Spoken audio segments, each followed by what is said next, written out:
ଖ୍ରୀଷ୍ଟରେ ମୋର ପ୍ରିୟ ଭାଇ ଭଉଣୀମାନେ, ପୁନର୍ବାର ଆପଣମାନଙ୍କୁ ମୋର ପ୍ରେମ ନମସ୍କାର ଜଣାଏ।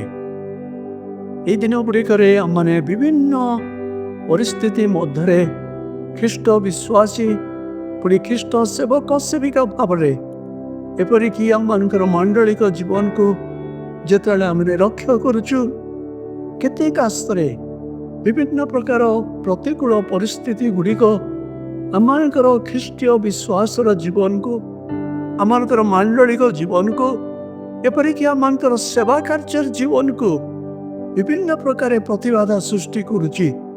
ତାଡ଼ନା, ନିନ୍ଦା, ଅପମାନ ଏ ସମସ୍ତ ଯେ ଖ୍ରୀଷ୍ଟୀୟ ଜୀବନରେ, ଖ୍ରୀଷ୍ଟୀୟ ସେବା କାର୍ଯ୍ୟରେ ଯେ ଅପରିହାର୍ଯ୍ୟ ବିଷୟ, ତାହା ଆମେ ଗତ ଦିନ ଗୁଡ଼ିକରେ ଆମେ ଲକ୍ଷ୍ୟ କରି ଆସୁଛୁ। କିନ୍ତୁ ଆମେ ସ୍ମରଣ ରଖିବା ଯେ କ୍ଲେଶ ଭୋଗ, ତାଡ଼ନା, ସୁସମାଚାର ବିରୋଧରେ ସବୁ ପ୍ରକାର ପ୍ରତିବାଦ କୌଣସି ପ୍ରକାର ଭାବରେ ଈଶ୍ୱରଙ୍କର ସେବା କାର୍ଯ୍ୟକୁ, ତାଙ୍କର ରାଜ୍ୟ ବିସ୍ତାରକୁ କୌଣସି ପ୍ରକାର ଦୁର୍ବଳ କରି ନଥାଏ। ମାତ୍ର ସବୁବେଳେ ତାଡ଼ନା ଈଶ୍ୱରଙ୍କ ରାଜ୍ୟ ବୃଦ୍ଧିର କାରଣ ହେଇଥାଏ। କିନ୍ତୁ ଆଜିର ପ୍ରଶ୍ନ ହେଉଛି, ଯେତେବେଳେ ଆପଣ ପୁଣି ମୁଁ ଖ୍ରୀଷ୍ଟ ବିଶ୍ୱାସୀ ଭାବରେ, ଖ୍ରୀଷ୍ଟୀୟ ମଣ୍ଡଳୀ ଭାବରେ ଆମେ ତାଡ଼ନାର ସମ୍ମୁଖୀନ ହେଉଛୁ, ପୁଣି ଆମେ ସ୍ମରଣ ରଖିବା ଯେ ଆଗାମୀ ଦିନ ଗୁଡ଼ିକରେ ଆମମାନଙ୍କର ନିମନ୍ତେ ଅନେକ ଦୁଃଖ ଭୋଗ ରହିଛି, ଅନେକ ତାଡ଼ନା ରହିଛି। କାରଣ ତାହା ଈଶ୍ୱରଙ୍କ ବାକ୍ୟ ଆମମାନଙ୍କୁ ବାରମ୍ବାର ଆମମାନଙ୍କୁ ସ୍ମରଣ କରାଏ। ତେବେ ଏହି ପ୍ରକାର ପରିସ୍ଥିତି ମଧ୍ୟରେ ଯେତେବେଳେ ଆମେ ଯାଉ, ଅନେକ ସମୟରେ ଆମେ ନିରାଶ ହଉ, ଆମେ ହତାଶ ହଉ, ଅନେକ ସମୟରେ ଆମେ ଭାବୁ ଯେ ସତେ ଯେପରି ଏ ସମସ୍ତ ଦୁଃଖ ଭୋଗ ଆମମାନଙ୍କର ମନ୍ଦ କାର୍ଯ୍ୟ ଦ୍ୱାରା। କିନ୍ତୁ ନା, ସେଥିପାଇଁ ଆମେ ପରବର୍ତ୍ତୀ ଦିନ ଗୁଡ଼ିକରେ ଆଜି ମତ ପାଠ କରିବା ଯେ କିପରି ଭାବରେ ପ୍ରେରିତ ପିତରଙ୍କର ସମୟରେ ମତ ଏହି ପ୍ରକାର ଏକ ବାସ୍ତବ ପରିସ୍ଥିତି ଘଟିଥିଲା। ଆମେ ପ୍ରଥମ ପିତର ଯେତେବେଳେ ଆମେ ପାଠ କରିବା ପାଇଁ ଆରମ୍ଭ କରୁଛୁ, ମନେ ରଖିବା ପ୍ରେରିତ ପିତର ଯଦ୍ୟପି ତାଙ୍କର ଜୀବନରେ ଅନେକ ପ୍ରକାର ଦୁର୍ବଳତା ଥିଲା, ଉତ୍ଥାନ ପତନର ବିଷୟ ଗୁଡ଼ିକ ଥିଲା, ତଥାପି ପୁନରୁତ୍ଥାନ ପରେ ଏହି ପିତରଙ୍କର ଜୀବନରେ ଏକ ଅଦ୍ଭୁତ ପରିବର୍ତ୍ତନ ଆସିଲା। ଆଉ ତାପରେ ପରେ ଆମେ ପାଠ କରୁଛୁ କିପରି ସମରୀୟ ଲୋକମାନଙ୍କ ମଧ୍ୟରେ, ବିଜାତୀୟ ମାନଙ୍କର ମଧ୍ୟରେ, ଯହୁଦୀ ମାନଙ୍କର ମଧ୍ୟରେ ସେବା କାର୍ଯ୍ୟ ଅଧିକ ପରିମାଣରେ ତାଙ୍କ ଦ୍ୱାରା ବୃଦ୍ଧି ପାଇବା ପାଇଁ ଆରମ୍ଭ ହେଲା। ହଁ, ତାଙ୍କର ସମୟରେ ପ୍ରେରିତ ପାଉଲ ମଧ୍ୟ ସେବା କାର୍ଯ୍ୟ କରୁଥିଲେ। ମନେ ହୁଏ ପ୍ରେରିତ ପାଉଲ ବିଜାତି ମାନଙ୍କ ମଧ୍ୟରେ ସୁସମାଚାରକୁ ବହି ନେଉଥିଲେ। ଯୋଉ ଜାଗା ମାନଙ୍କରେ ସୁସମାଚାର ପହଞ୍ଚି ନଥିଲା, ମଣ୍ଡଳୀ ସ୍ଥାପନ ହେଇନଥିଲା, ଏପରି ଅଣଜିହତି ମାନଙ୍କ ମଧ୍ୟରେ ସେ କ୍ରମାଗତ ଭାବରେ ଗୋଟିଏ ସ୍ଥାନ ପରେ ଆଉ ଗୋଟିଏ ସ୍ଥାନକୁ ସୁସମାଚାର ନେଇଯାଇ ମଣ୍ଡଳୀ ଗୁଡ଼ିକ ସ୍ଥାପନ କଲେ। କିନ୍ତୁ ଅନ୍ୟ ପକ୍ଷରେ ପ୍ରେରିତ ପିତର, ତାଙ୍କର ଆହ୍ୱାନ ଥିଲା ଯେପରି ସେ ଭାଇମାନଙ୍କୁ ଉତ୍ସାହିତ କରିବେ, ବିଶ୍ୱାସରେ ସୁଦୃଢ଼ କରିବେ, ପୁଣି ମଣ୍ଡଳୀ ମଧ୍ୟରେ ଯେପରି ନୂତନ ଜାଗରଣ ଆଣିବେ, ଯେପରି ବିଶ୍ୱାସୀ ମାନେ ମାଣ୍ଡଳିକ ଭାବରେ ସେମାନେ ବିଶ୍ୱାସରେ ସ୍ଥିର ରହିବେ। ଗୋଟିଏ କ୍ଷେତ୍ରରେ ପ୍ରେରିତ ପାଉଲ ବିଜାତି ମାନଙ୍କ ମଧ୍ୟକୁ ଗଲେ, ଆଉ ପ୍ରେରିତ ପିତର ସେମାନେ ସୁଜାତି ଯହୁଦୀ ମାନଙ୍କର ମଧ୍ୟରେ କାର୍ଯ୍ୟ କଲେ। ତେବେ ଆମେ ଲକ୍ଷ୍ୟ କରୁଛୁ ପରବର୍ତ୍ତୀ ସମୟରେ ସିନା ମଧ୍ୟ କିଛି ସମୟ ପାଇଁ ପ୍ରେରିତ ପିତରଙ୍କର ସେବା କାର୍ଯ୍ୟରେ ସହଯୋଗ କରିଥିଲେ। ଯେତେବେଳେ ଜେରୁସାଲେମରେ ସେଇ ସମ୍ମିଳନୀ କାର୍ଯ୍ୟ ଚାଲୁଥିଲା, ସମ୍ମିଳନୀ ପରେ ପରେ ଆମେ ପ୍ରେରିତ ପିତରଙ୍କର ସେବା କାର୍ଯ୍ୟ ବିଷୟରେ ବିଶେଷ କିଛି ଲକ୍ଷ୍ୟ କରିପାରୁନୁ। ହେଇପାରେ ସେହି ସମୟରେ ଆଦ୍ୟ ମଣ୍ଡଳୀରେ ତାଡ଼ନା ବୃଦ୍ଧି ପାଉଥିଲା, ତଥାପି ସେ ସମସ୍ତ ମଧ୍ୟରେ ପ୍ରେରିତ ପିତର ତାଙ୍କର ସେବା କାର୍ଯ୍ୟକୁ ଆଗେଇ ନେଇଥିଲେ। ମନେ ହୁଏ, ଜଣାପଡ଼ୁଛି ଯେ ଯେତେବେଳେ ନୀରୋ 68 ଖ୍ରୀଷ୍ଟାବ୍ଦରେ ମୃତ୍ୟୁବରଣ କଲେ, ତା ପୂର୍ବରୁ ହୁଏତ ପ୍ରେରିତ ପିତରଙ୍କୁ ଓଲଟ ଭାବରେ ଫାଶୀ ଦିଆଯାଇଥିଲା। ତେବେ ହେଇପାରେ ଖ୍ରୀଷ୍ଟାବ୍ଦ 64 ମସିହାରେ ପ୍ରେରିତ ପିତର ତାଙ୍କର ଏହି ଚିଠି ଦୁଇଟିକୁ ମଣ୍ଡଳୀ ଗୁଡ଼ିକ ନିକଟକୁ ସେ ଲେଖୁଥିଲେ। କୋଉ ପ୍ରକାର ମଣ୍ଡଳୀ? ସେହି ସମୟରେ ଏସିଆ ମାଇନର, ଯାହାକି ବର୍ତ୍ତମାନ ତୁର୍କୀକୁ ପ୍ରଭୁ ତୁର୍କୀକୁ ପ୍ରକାଶ କରେ। ସେ ତୁର୍କୀର ପ୍ରାୟ ପାଞ୍ଚଟି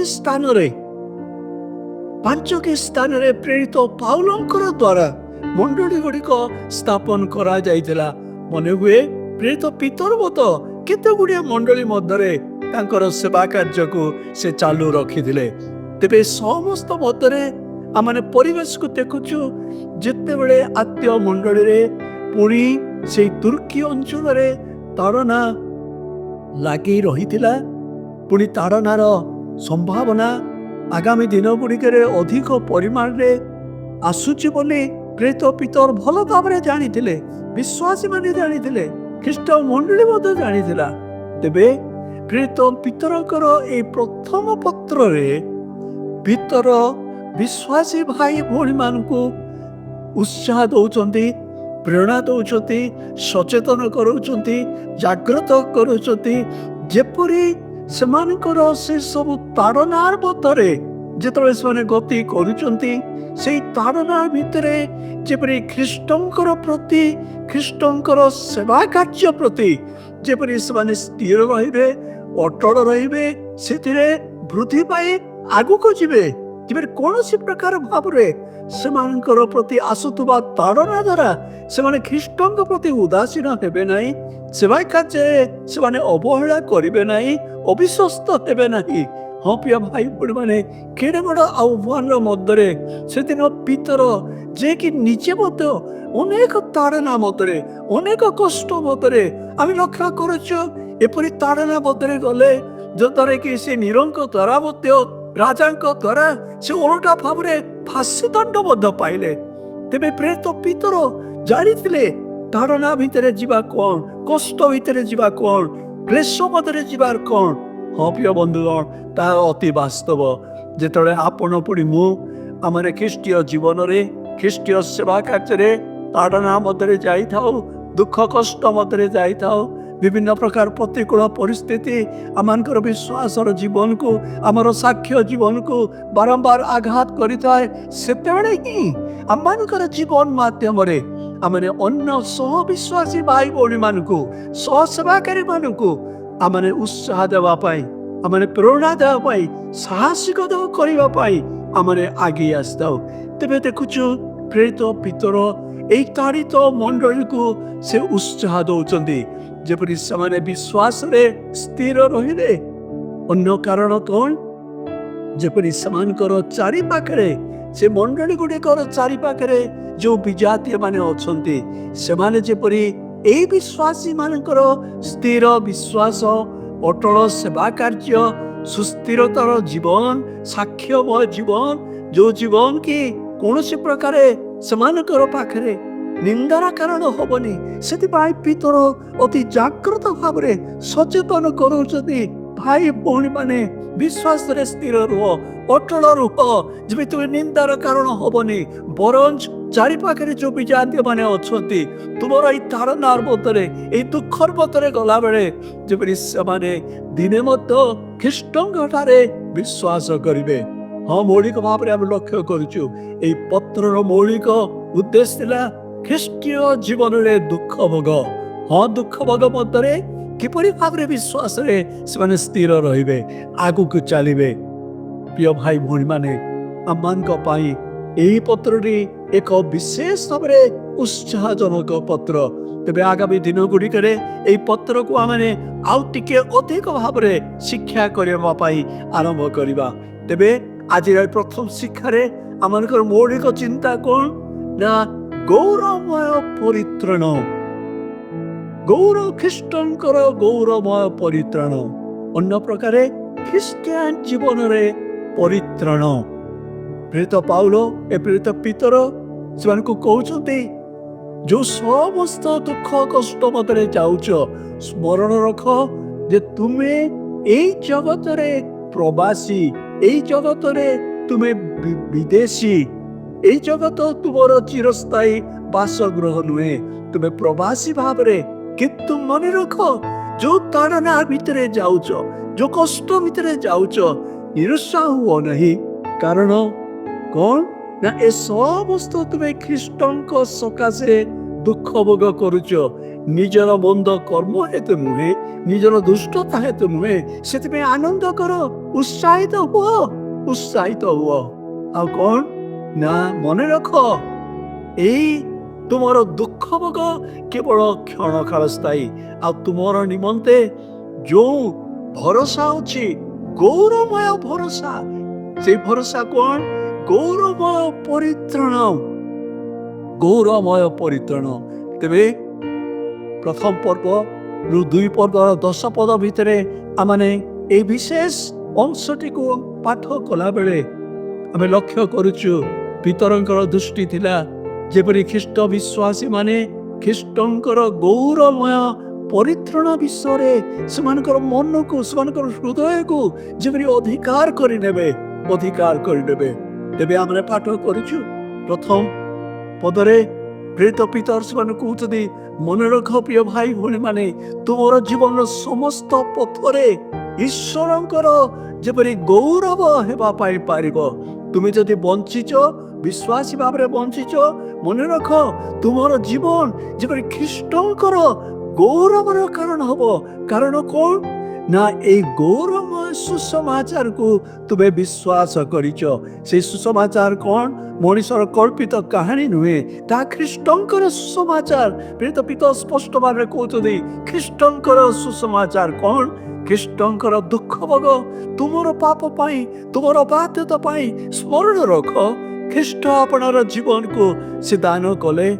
ଆଉ ତାଙ୍କର ମୃତ୍ୟୁ ଭୋଗରେ, ତାଙ୍କର ପୁନରୁତ୍ଥାନରେ, ତାଙ୍କଠାରେ ବିଶ୍ୱାସ କରିବା ଦ୍ୱାରା, ଅନୁଗ୍ରହରେ ତୁମେ ଏହି ପରିତ୍ରାଣ ପ୍ରାପ୍ତ ହେଇଅଛ। ତାହା ତୁମର କାର୍ଯ୍ୟ ଦ୍ୱାରା ନୁହେଁ, ତୁମର ଧାର୍ମିକତା ଦ୍ୱାରା ନୁହେଁ। ସେଥିପାଇଁ ପିତର ସେମାନଙ୍କର ମନକୁ ଏହି ପ୍ରକାର ଭାବରେ ସେମାନେ ଉତ୍ସାହିତ କରୁଛନ୍ତି। ଭାଇ ଭଉଣୀ ମାନେ ମନେ ରଖ, এই হচ্ছে গৌরবময় সুসমাচার, খ্রিস্টଙ୍କର ସୁସମାଚାର। ଯୋଉ ଖ୍ରୀଷ୍ଟଙ୍କ ସୁସମାଚାରକୁ ତୁମେ ଜୀବନରେ ବିଶ୍ୱାସ କରିଛ, ମନେ ରଖ ତାହା କେବଳ ଅସ୍ଥାୟୀ ନୁହେଁ, ମାତ୍ର ଏହା ଗୌରବମୟ ସୁସମାଚାର। କାରଣ ଏହା ଏକ ବାସ୍ତବ ଭରସାକୁ ଆହ୍ୱାନ କରେ। ଉପରକୁ ଅନାଅ, ଭବିଷ୍ୟତକୁ ଅନାଅ।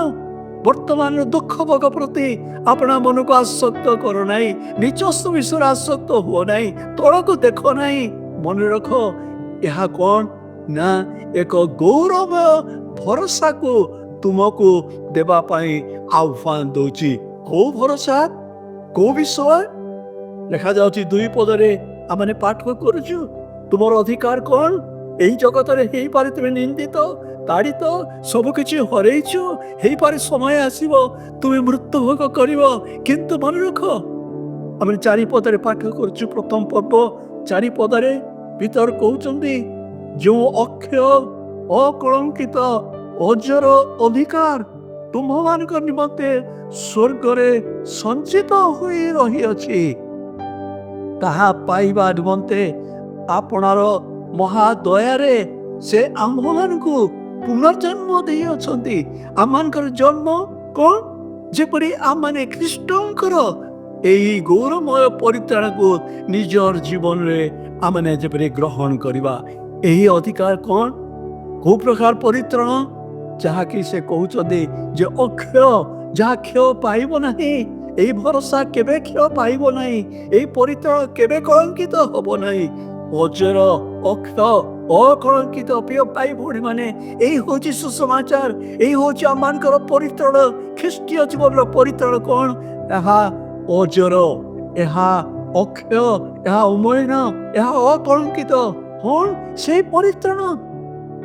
ପିତର କହୁଛନ୍ତି, ପ୍ରିୟ ଭାଇ ଭଉଣୀ ମନେ ରଖ, ଦୁଃଖ ତାଡ଼ନାର ମଧ୍ୟରେ এই ଯୋଉ ଅକ୍ଷୟ ଅକଳଙ୍କିତ ପରିତ୍ରାଣ ତୁମର ଜୀବନରେ ତୁମେ ଗ୍ରହଣ କରିଛ, ତାହା ନିମନ୍ତେ ତୁମେ କେବଳ ଆହୁତ ହୋଇଅଛ ତାହା ନୁହେଁ, ମାତ୍ର ଅନନ୍ତ କାଳ ନିମନ୍ତେ ତୁମେ ସଞ୍ଚିତ ହୋଇଅଛ। ଖ୍ରୀଷ୍ଟ ତୁମକୁ ନିଜର ସନ୍ତାନ ସନ୍ତତି ଭାବରେ ସେ ସଞ୍ଚୟ କରି ରଖିଛନ୍ତି। ହଁ ମନେ ରଖ, ଧୀରେ ଧୀରେ ଅନ୍ଧକାର ମଧ୍ୟରେ ଥିଲ। ତୁମର ପୂର୍ବପୁରୁଷ ମାନଙ୍କର ପରି ତୁମେ ପ୍ରତିମା ପୂଜା କରୁଥିଲ, ଅନ୍ଧକାରେ ଜୀବନ କାଟୁଥିଲ, ଅଜ୍ଞାନତାରେ ଜୀବନ କାଟୁଥିଲ। କିନ୍ତୁ ଖ୍ରୀଷ୍ଟ ଅନୁଗ୍ରହ କରି ସେ ଅନ୍ଧକାର ମଧ୍ୟରୁ ତୁମକୁ ଆଲୋକ ମଧ୍ୟକୁ ଘେନି ଆଣିଛନ୍ତି। ଦିନେ ତୁମେ ତାଙ୍କର ସନ୍ତାନ ନଥିଲ, ଆଜି ତୁମେ ତାଙ୍କର ସନ୍ତାନ ହେବାର ଯୋଗ୍ୟ ହେଇଅଛ। କେଡ଼େ ବଡ଼ ଅଧିକାର! এই ଅଧିକାର, এই ସମ୍ପତ୍ତି ତୁମର ନିମନ୍ତେ ସ୍ୱର୍ଗରେ ସଞ୍ଚିତ ହୋଇ ରହିଅଛି।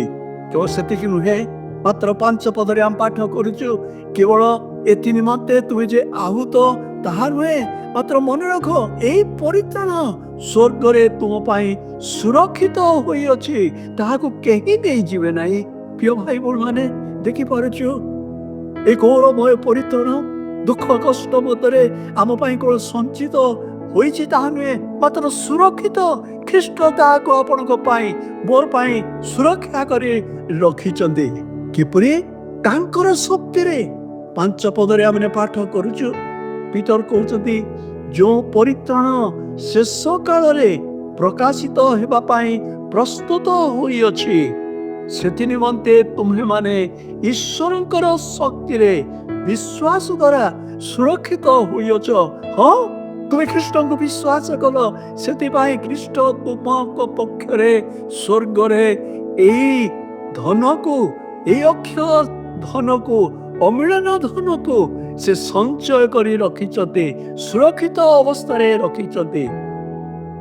କେବଳ ସେତିକି ନୁହେଁ, ମାତ୍ର ମନେ ରଖ ଏଇ ଯେଉଁ ସମସ୍ତ ଦୁଃଖ ଭୋଗ ମଧ୍ୟ ଦେଇ ତୁମେ ବର୍ତ୍ତମାନ ଯାଉଛ, ସେଇ ପୁରସ୍କାର ପାଇବା ନିମନ୍ତେ ଖ୍ରୀଷ୍ଟ ତୁମମାନଙ୍କୁ ବର୍ତ୍ତମାନ ଏଇ ଏକ ପରିସ୍ଥିତି ମଧ୍ୟରେ ତୁମମାନଙ୍କୁ ପ୍ରସ୍ତୁତ କରୁଛନ୍ତି। ଏହା ହେଉଛି ତୁମର ପ୍ରସ୍ତୁତିର ସମୟ। ଦିନେ ସେଇ ଗୌରବର ଅଧିକାରୀ ହେବା ପାଇଁ, ସେଇ ଧନର ଅଧିକାରୀ ହେବା ପାଇଁ ବର୍ତ୍ତମାନ ଖ୍ରୀଷ୍ଟ ତୁମକୁ କ'ଣ କରୁଛନ୍ତି ନା ତୁମକୁ ପ୍ରସ୍ତୁତ କରୁଛନ୍ତି। ପ୍ରସ୍ତୁତିର ଉପାୟ କ'ଣ? ବର୍ତ୍ତମାନ ତୁମେ ବିଭିନ୍ନ ପ୍ରକାର ଭାବରେ କ୍ଲେଶ ଭୋଗ କରୁଅଛ, ତାଡ଼ନା ମଧ୍ୟରେ ଯାଉଅଛ, ବିଭିନ୍ନ ପ୍ରକାର ଭାବରେ ତୁମେ ପରୀକ୍ଷିତ ହେଉଅଛ। ତାହା ମାନେ 6 ପଦରେ ପାଠ କରୁଛୁ, ପିତର କହୁଛନ୍ତି ଯଦ୍ୟପି ବର୍ତ୍ତମାନ ଅଳ୍ପ ସମୟ ପାଇଁ ତୁମମାନେ ନାନା ପ୍ରକାର ଭାବରେ ଦୁଃଖ ଭୋଗ କରିବା ତୁମମାନଙ୍କ ପକ୍ଷରେ ଆବଶ୍ୟକ ହୁଏ। 7 ପଦ, ଅଗ୍ନି ଦ୍ୱାରା ପରୀକ୍ଷିତ କ୍ଷଣୀୟ ସୁବର୍ଣ୍ଣ ଅପେକ୍ଷା, ମନେ ରଖ ଏହି ପରୀକ୍ଷା ଆହୁରି ଅଧିକ ପରିମାଣରେ ବହୁମୂଲ୍ୟ।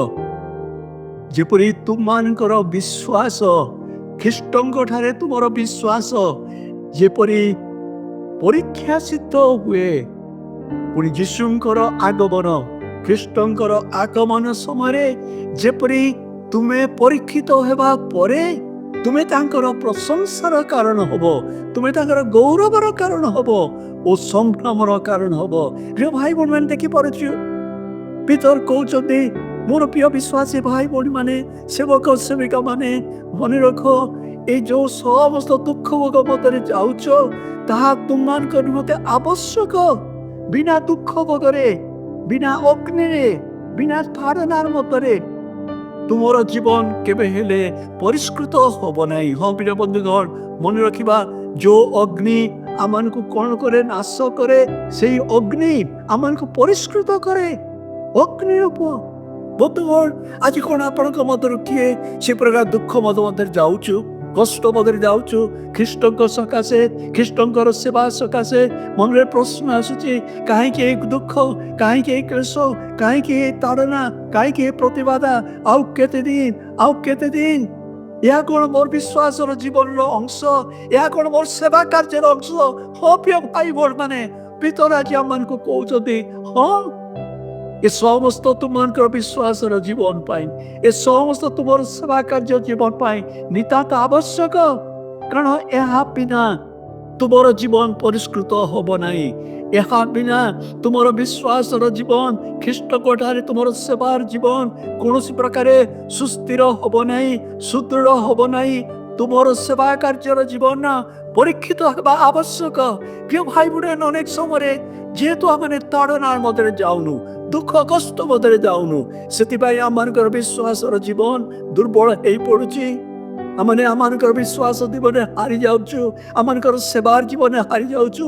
किंतु मन रखिबा जो विश्वास माने निंदा ताड़ना अपमान मत दे दिन प्रतिदिन जाउछंती सेमानकर विश्वास रे सेमाने वृद्धि पाउछंती, बलिष्ठ होउछंती। जो पालक माने, जो प्रचारक माने, जो मिशनरी माने दिन प्रतिदिन ताड़नार मध्य जाउछंती, पितर कहउछन जाओ जाओ। ए समस्त मध्य तुमर सेवा कार्य आहुरी उज्जवलीकृत हब, कारण दिन आसब जब ख्रीष्ट आसबे। मन रख ए सब दुख दूर हो, निंदा अपमान दूर हो। तुम्हें तांकर दृष्टि कौन हब ना प्रशंसा पात्र हब, गौरवर पात्र हब, सम्मानर पात्र हब। हे प्रिय भाई भौणी माने, जदि कौन प्रकार भाव निंदा ताड़ना को आम निज जीवन बाद देवा, तेरे आम से गौरवर केबे आमने अंशीदार हे पारिबा नाही। तेबे ए समस्त मध्य पितर कहते मन रख जो विषय गुड़िक तुमर जीवन आसूची वर्तमान समय रे ए दुख भोग मध्य तुम्हें से गौरव को ईश्वरंकर से सुसमाचार गौरव को परित्राणर गौरव को तुमर निजर जीवन रे मध्य तुम्हें अंश ग्रहण करि पारिबो। से अनुभूति भितर तुम्हें वर्तमान मत जाई पारिबो। ताहा माने पाठ करूछु 8 पदरु 12 पद भितर प्रेत सुंदर भाव रे कहउछथि। 8 पदरे लिखा जाए तुम्हें माने ताहा को न देखी कौन ए दुख भोग भितरे तुम भावुच ख्रीष्ट गले कुआड़े, मु विश्वास कली, मु सेवा कली, मु देखी पारुनी, ताकर कार्य को देखी पारुनी। पितर कहते तुम्हें माने ताहाकु न देखी प्रेम करुअछ। ख्रीष्ट तुमको प्रेम कले वर्तमान दुख भोगरे तुम जदि तांको देखी पारुन, तथापि मन रख तुम्हें ताकु प्रेम करुच। प्रेम करी तुम्हें कहूच ख्रीष्ट तुमर प्रेम मते कई विच्छिन्न करि पारिबो नाही, ताहाकु तुम जीवन रे अनुभव करुच। प्रेम करी चल, ख्रीष्ट को प्रेम करी चल, ताकर सेवा कार्य को प्रेम करी चल। ख्रीष्टर प्रेम प्रिय भाई भौणी माने मन रखिबा एई वर्तमान दुख भोग समय मत ख्रीष्टर प्रेम को आमानकर जीवन रे आमने वास्तव भाव रे अनुभव करिबा। मन रखिबा ख्रीष्टर प्रेम रु कौनसी विषय आमान को विच्छिन्न करि पारिबनी। सेति पाए पाउल केते सुंदर भाव रे से कहउछन्ती रोमियो 8 पर्वरे 28 पद कहते एपरिक मृत्यु धारणा दुख कष्ट कौन सी प्रकार केवल प्रेम नुहे मात्र लिखा जाए पुणी एबे सुद्धा न देखिले काहांको ठारे तुमने विश्वास करुअछ।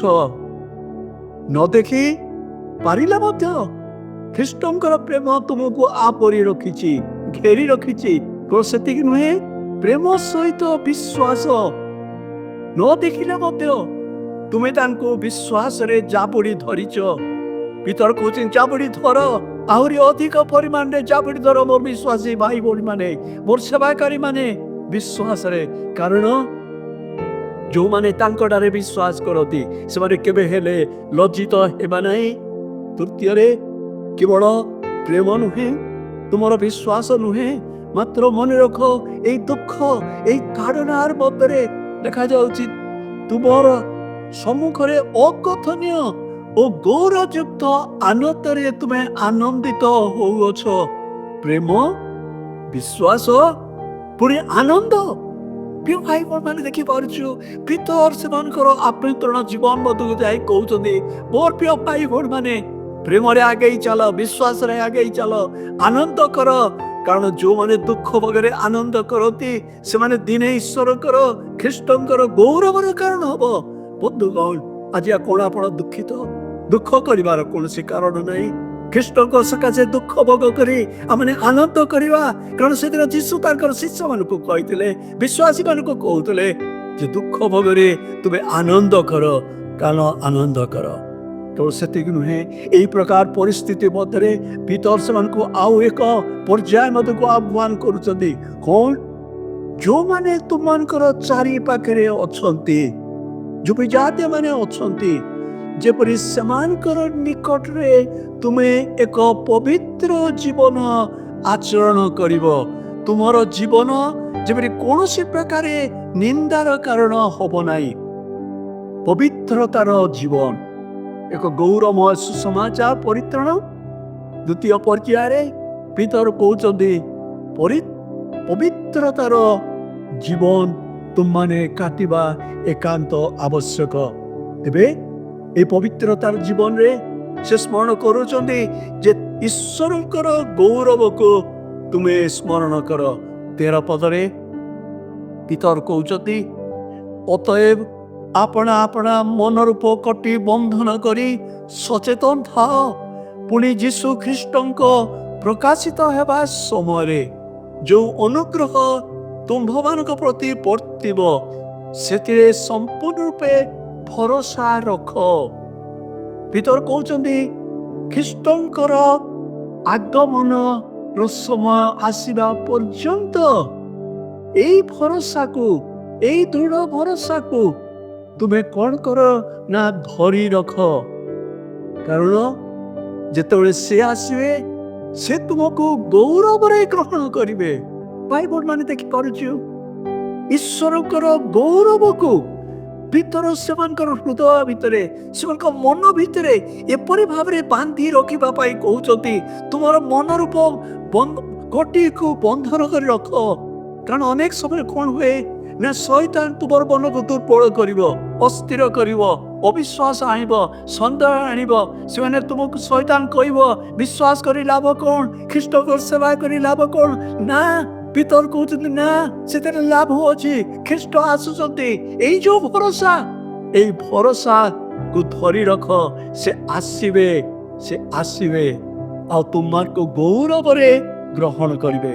କେବଳ ଈଶ୍ୱରଙ୍କର ଗୌରବ ନୁହେଁ, ମାତ୍ର ଦ୍ୱିତୀୟରେ ସ୍ମରଣ କରୁଛନ୍ତି ଯେ ଈଶ୍ୱରଙ୍କର ପବିତ୍ରତା। 15 ପଦରେ ପାଠ କରୁଛୁ ପିତର କହୁଛନ୍ତି ତୁମ୍ଭମାନଙ୍କର ଆହ୍ୱାନକର୍ତ୍ତା ଯେପରି ପବିତ୍ର, ତୁମ୍ଭେମାନେ ଆଜ୍ଞାବହ ସନ୍ତାନ ମାନଙ୍କର ପରି ସବୁ ଆଚରଣରେ ପବିତ୍ର ହୁଅ। ପ୍ରିୟ ଭାଇ ଭଉଣୀମାନେ, ପିତର କହୁଛନ୍ତି କେବଳ ସେଇ ଭରସାକୁ ମନରେ ବାନ୍ଧି ରଖ, ଦୃଢ଼ ଭାବରେ ବାନ୍ଧି ରଖ, ଅଟଳ ଭାବରେ ସ୍ଥିର ରୁହ। କେବଳ ନୁହେଁ, ମାତ୍ର ମନେ ରଖ ଈଶ୍ୱରଙ୍କର ପବିତ୍ରତା, ତାଙ୍କର ପବିତ୍ରତା।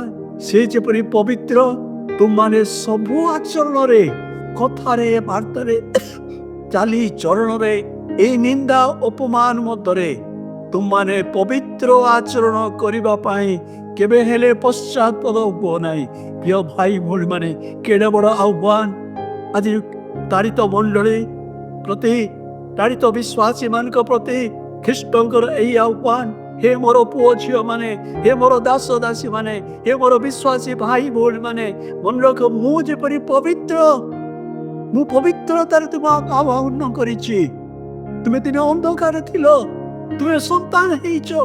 ବର୍ତ୍ତମାନ ତୁମେ ଏକ ପବିତ୍ର ଜୀବନ ଆଚରଣ କରିବା ଆବଶ୍ୟକ, ଯେପରି ତୁମର ଚାରି ପାଖରେ ଥିବା ଲୋକମାନଙ୍କ ନିକଟରେ ଖ୍ରୀଷ୍ଟ ଯେପରି ନିନ୍ଦିତ ନ ହେବେ। ତୁମର ପବିତ୍ର ଆଚରଣ, ତୁମର କଥାବାର୍ତ୍ତା, ତୁମର ବ୍ୟବହାର, ଦୁଃଖ ଭିତରେ ତୁମର ଆନନ୍ଦ, ଦୁଃଖ ଭିତରେ ତୁମର ବିଶ୍ୱାସ, ଦୁଃଖ ଭିତରେ ତୁମର ପ୍ରେମ, ଏହା ଦେଖିବା ଦ୍ୱାରା ଏହି ଚାରିପାଖର ବିଶ୍ୱାସୀ ଭାଇ ଭଉଣୀ ମାନେ ଦିନେ ଖ୍ରୀଷ୍ଟଙ୍କୁ ବିଶ୍ୱାସ କରିବେ। ତାହା ହିଁ ମୋର ଲକ୍ଷ୍ୟ। ସେଥିପାଇଁ ପିତର କହୁଛନ୍ତି ବିଶ୍ୱାସକୁ ଧରି ରଖ, ମନେ ରଖ ଏହି ଭରସା, ପବିତ୍ରତାର ଜୀବନ। ତୃତୀୟ ବିଷୟ ପିତର କହୁଛନ୍ତି କେବଳ ଈଶ୍ୱରଙ୍କର ଗୌରବକୁ ଧରି ରଖ ତାହା ନୁହେଁ, ଈଶ୍ୱରଙ୍କର ପବିତ୍ରତାରେ ଜୀବନ କାଟ ତାହା ନୁହେଁ, ମାତ୍ର ମନେ ରଖ ଈଶ୍ୱରଙ୍କର ବାକ୍ୟ। 17 ପଦରେ ଆମେ ପାଠ କରୁଛୁ, ଦେଖାଯାଉ ଯେଣୁ ଲେଖା ଅଛି ମୁଁ ଯେପରି ତୁମର ଆହ୍ୱାନକର୍ତ୍ତା ଯେପରି ପବିତ୍ର, ଯେପରି ଲେଖା ଅଛି ଈଶ୍ୱରଙ୍କର ବାକ୍ୟ। ପ୍ରେତ ପିତର এই ବିଶ୍ୱାସୀ ମାନଙ୍କୁ ଈଶ୍ୱରଙ୍କର ବାକ୍ୟ ନିକଟକୁ କଢେଇ ନଉଛନ୍ତି।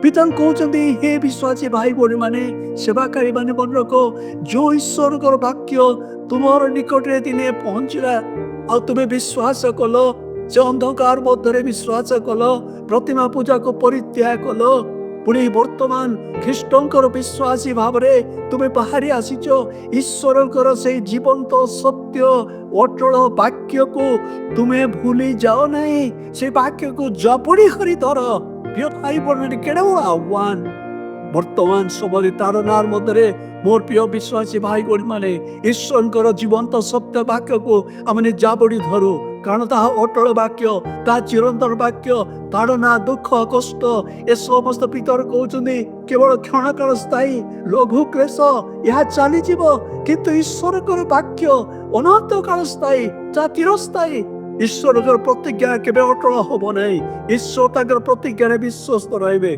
तुमको धरी रखिबे शेष पर्यंत धरी रखिबे तुमको कदापि परित्याग करिबे नहीं कदापि छाड़िबे नहीं यह ईश्वर अटल प्रतिज्ञा पितर से कहते ईश्वर वाक्य को जीवंत सत्य को धरी रख मोर प्रिय विश्वासी भाई बहन माने ताई तो मंडली पालक प्रचारक माने मिशनरी माने ईश्वर वाक्य को हमने भूली न जाऊ से वाक्य को धरी रखू से वाक्य को धरी प्रचार करने सेवा करने आमने आगे ही चालू दुख आसब चली जीव चतुर्थ विषय पितर से स्मरण कर मन रख 17 पदरे कहते जे मुखापेक्षा न करे जो ईश्वर मुखापेक्षा न करती से प्रत्येक को अपना कर्म अनुसार विचार करिवे सेथिपाई तुममानकर एई अल्प समय प्रवास काल को सभय ईश्वर प्रति भय रखी तुम्हें क्षेपण कर प्रिय बंधुगण केड़े बड़ आह्वान केवल ईश्वर गौरव नुहे ईश्वर पवित्रता नुहे मात्र ईश्वर वाक्य को तुम्हें जाबड़ी धर मन रख ईश्वर विचार से विचार करने आसुचंती तांकर विचार रे कौनसी आपस मिलामिशा नहीं तांकर विचार कौनसी पक्षपातिता नहीं मात्र से न्याय रे पवित्रता रे सत्य रे समस्त विचार करिवो करिवे प्रिय भाई भूल माने मन रखा केड़े गुरुत्वपूर्ण आह्वान से दिन पितर ए दुख ताड़नार मध्य मंडली को कहते मोर भाई भूल माने मन रख ख्रीष्ट आसुचंती से विचार करिवे तुमर विचार करिवे मोर विचार करिवे से न्याय विचार करिवे प्रिय बंधुगण दिने आपण पड़ू आमनकर विश्वास जीवन निमंते आमनकर सेवा कार्य निमंते जे आमने दिने विचारित हवा ताहा कोन आमने स्मरण रखिछु जिते आमने ताहा भूली जाऊ से आमनकर विश्वास जीवन शीतल हो पड़े से आमनकर सेवा कार्य जीवन शीतल हो पड़े पितर को दिन ना से आसुचंती से विचार करने आसुचंती से आपना को प्रत्येक को अपना पुरस्कार देवे दंड भी देवे यो भाई भूणी समस्त मध्य प्रेरित पितर से उत्साह दौरान ईश्वर विचार देवे ए समस्त मध्य पितर आम को उत्साह दौरान कौन जेपरी आपने आगे ही चलवा हाँ ख्रीष्टीय एकता शेष अंशटी प्रेरित पितर से स्मरण करुँच 22 पदरु 2 पर्वर 10 पद मध्य पितर से केते गुड़े विषय स्मरण करुँच जेपरी से माने ए दुख कष्ट ताड़नार मध्य से ख्रीष्टीय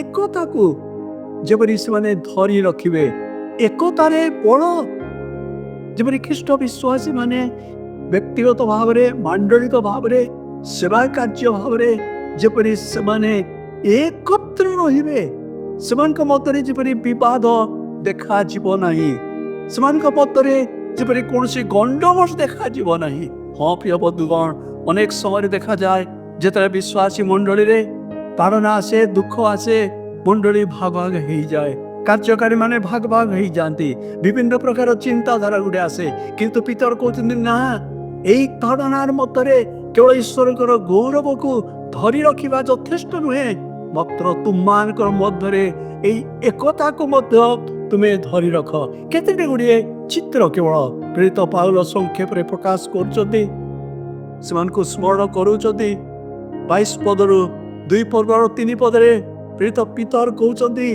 मन रख आमे तुम माने गोटे परिवार भुक्त गोटे परिवार तुम्हें जन्म ग्रहण करिच ଗୋଟିଏ ପ୍ରେମରେ ତୁମେ ବନ୍ଧା ହେଇଛ ଆଉ ତୁମମାନେ ଏକ ଈଶ୍ୱରଙ୍କର ପାଖରେ ପୁଷ୍ଟିକର ଖାଦ୍ୟରେ ଦିନ ପ୍ରତିଦିନ ବୃଦ୍ଧି ପାଉଛ। ଆମେ ସମସ୍ତେ ଏକ ପରିବାରର ସନ୍ତାନ ସନ୍ତତି।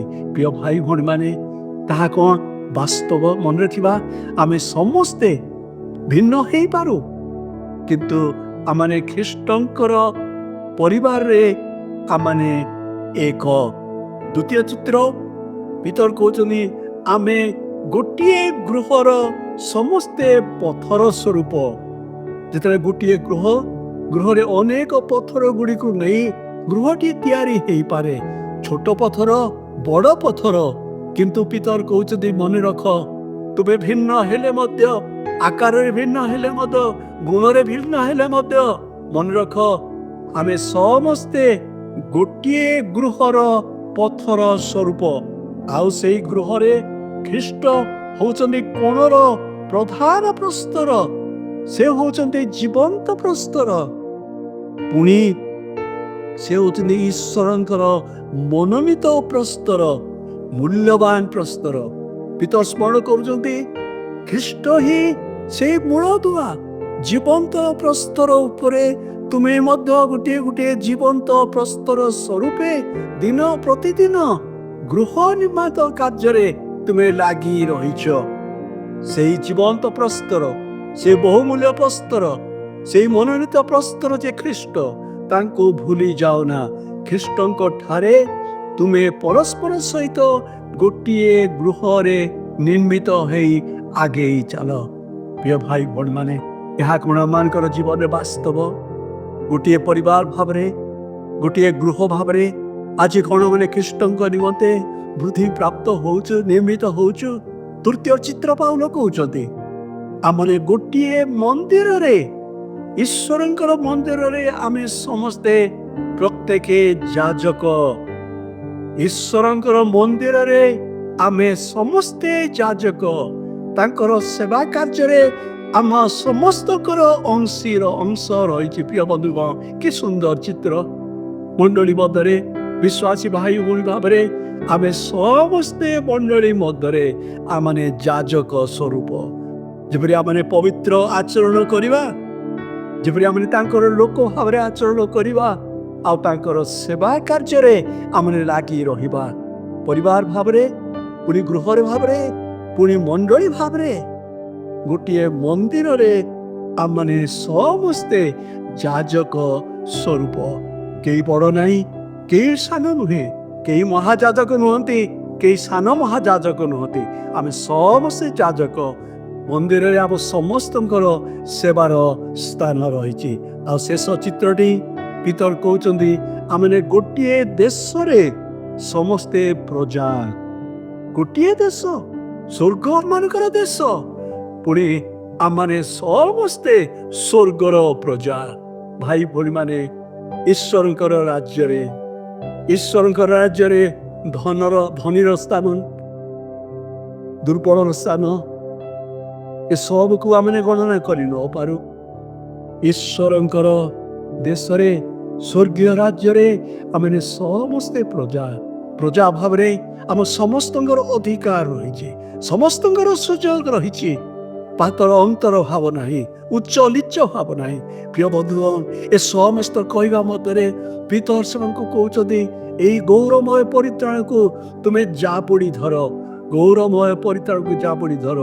ଏହି ଗୌରବମୟ ପରିତ୍ରାଣର ଅଧିକାରୀ ହେବା ନିମନ୍ତେ, ଅକ୍ଷୟ ମୁକୁଟର ଅଧିକାରୀ ହେବା ନିମନ୍ତେ ତୁମେ କ'ଣ ଏଇ ଦୁଃଖର ଦିନ ଗୁଡ଼ିକୁ ଆନନ୍ଦରେ ସହିନେବା ପାଇଁ ପ୍ରଭୁଙ୍କ ଠାରେ ତୁମର ପ୍ରେମ, ତୁମର ବିଶ୍ୱାସ, ତୁମର ଭରସାକୁ ତୁମେ ଜାବୁଡ଼ି ଧର। ଆଉ ମନେ ରଖ ଯେ ତୁମେ ଏକତାର ବନ୍ଧନରେ ତୁମେ ବାନ୍ଧି ଦିଅ। ପ୍ରିୟ ଭାଇ ଭଉଣୀମାନେ, ପ୍ରଭୁ ଆମମାନଙ୍କୁ ଆଶୀର୍ବାଦ କରନ୍ତୁ। ଯେତେବେଳେ ବର୍ତ୍ତମାନର ଦୁଃଖ ଭୋଗ ମଧ୍ୟରେ, ତାଡ଼ନାର ମଧ୍ୟରେ ସେଦିନ ପରି ଆମମାନେ ଆଜି ଗତି କରୁଛୁ, ଯେପରି ଆମମାନେ ସେହି ଗୌରବମୟ ପରିତ୍ରାଣକୁ ନିଜର ଜୀବନରେ, ନିଜର ପରିବାରରେ, ନିଜର ମଣ୍ଡଳୀ ମଧ୍ୟରେ ଯେପରି ଆମମାନେ ବାନ୍ଧି ରଖିବା। ଫଳରେ ଯେଉଁମାନେ ଚାରିପାଖରେ ଅଛନ୍ତି ସେମାନଙ୍କର ନିମନ୍ତେ ଯେପରି ଆମେ ଆଶୀର୍ବାଦର କାରଣ ହେଇପାରିବା। ପ୍ରଭୁ ଆମ ସମସ୍ତଙ୍କୁ ଆଶୀର୍ବାଦ କରନ୍ତୁ। ଆମେନ୍।